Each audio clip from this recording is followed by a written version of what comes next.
السلام علیکم ستړي مسئ جوړ په خیر. نن شنبه د 1403 هجري شمسي کال د هوت میاشتې 25مه نیټه چې د 2025 کال د مارچ له 15مې نیټې سره سمون خوري. له سکون رادیو ویپاڼې او خواله رسنیو مو د نیوزیلند او مهمو خبرونو ته زه حافظ احمد نصرت هرکلی کوم.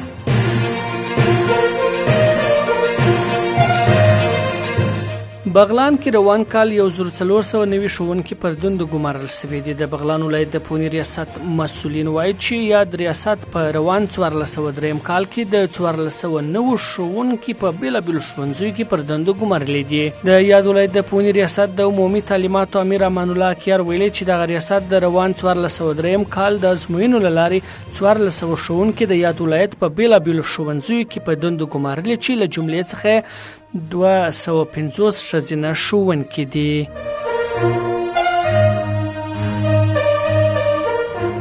د خوست ځاځي میدان کې د سلګونو ناروغانو وړیا درملنه وسول. د خوست ډاکټرانو او درملو ټولنې مسؤلین وایي چې پرون د خوست لرې پرتې ځاځي میدان ولسوالۍ کې د سلګونو ناروغانو وړیا درملنه کړې ده. د یاد وړیا روغتیايي کمپ جوړونکي وایي یاد کمپ ته د خوست له مرکز څخه شاوخوا 100 ښځینه او نارینه متخصص ډاکټرانو ګډون درلود چې د یادې ولسوالۍ سلګونه ناروغانو وړیا درملنه وکړل. د خوست ډاکټرانو ټولنې مشر ډاکټر عبدالحکیم زدران وایي چې په یادو ناروغانو کې ښځې او ماشومان هم شامل وو.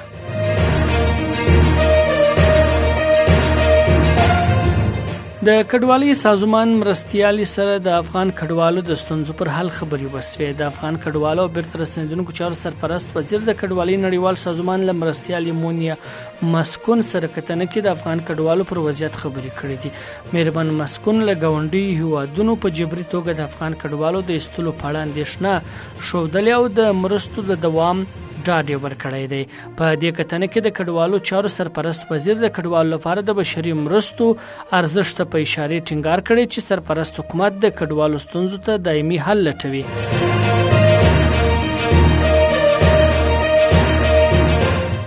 میدان وردګو کې پیښو سره مبارزې ریاست ته د ودانۍ جوړېدو چارې پیل شوې. د میدان وردګو ولایت د پیښو پر وړاندې د مبارزې ریاست مسؤلین وایي چې د دغه ولایت د طبي پیښو سره د مبارزې ریاست ته د 14 میلیون افغانیو په ارزښت د ودانۍ د جوړېدو چارې پیل شوې.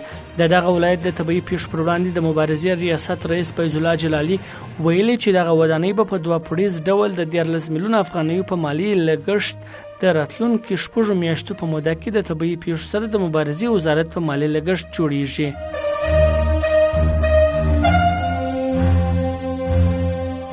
زلنسکي وایي روسیه د جګړې اوږدولو لپاره پلمې لټوي. د اوکراین ولسمشر ولادیمیر زلنسکي ویلي چې روسیه د جګړې ختمولو لپاره نه بلکې د اوږدولو لپاره پلمې لټوي. د هغه په وینا یوازې د نړیوالو شریکانو یووالی او فشار کولی شي په روان وضعیت کې بدلون راولي. زلنسکي ټینګار کړی چې اوکراین تر بل هر چا ډیر د سولې غوښتونکی دی او له همدې امله له شرطونو پرته 10 ورځني لنډمهاله اوربند لپاره د امریکا وړاندیز منلی. زلنسکي په سعودي عربستان کې د اوکراین او امریکا د استازو وروستۍ ناستې ته اشاره کړې او دا یې عادلانه او تلپاتې سولې د ترلاسه کولو لپاره لومړی بریالی ګام بللی دی.